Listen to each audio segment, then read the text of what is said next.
কংগ্ৰেছৰ মানুহবিলাকে কিয় অৰুণোদয় লৈ আছে? কংগ্ৰেছৰ মানুহবিলাকে কিয় বিনামূলীয়া চাউল লৈ আছে? আৰু এই কংগ্ৰেছৰ মানুহবিলাকে দালি নিমখ চেনি কিনিবৰ কাৰণে লাইনত থিয় হ'ব নিশ্চিত হৈ থাকক। তাৰ মানে কংগ্ৰেছে লৈ থাকিব লাগে, আমি বিজেপি খিনিয়ে ল'ব নালাগে। কংগ্ৰেছৰ কথাটো হ'ল সেইটো। কিন্তু আমি কংগ্ৰেছকো দিছো, বিজেপিকো দিছো। আমি দুখীয়া আৰু ধনীৰ পাৰ্থক্য আমি বিচাৰ কৰা নাই। এজনে ক'লে যে মিঠাতেল দিব নালাগে, তেতিয়া মই ক'লো সৰুতেতো মোৰ জ্বৰ হ'লে মায়েতো মিঠাতেল গৰম কৰিয়ে ভৰি তলত মালিচ কৰিছিলে। কৰে নে নাই আপোনালোকে? কৰে নে নাই?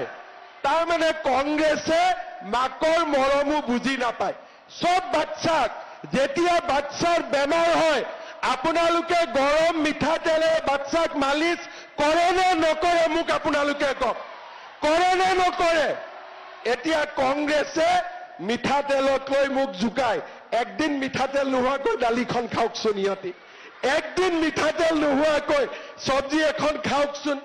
তাৰমানে মই এইটোৱে বুজিলো যে এই কংগ্ৰেছৰ মানুহবিলাকক তেওঁলোকৰ মাকে সৰুতে চিনি পাইছিল যে ই আগত গৈ কংগ্ৰেছে হ'ব, সেইকাৰণে তাৰ জ্বৰ উঠিলেও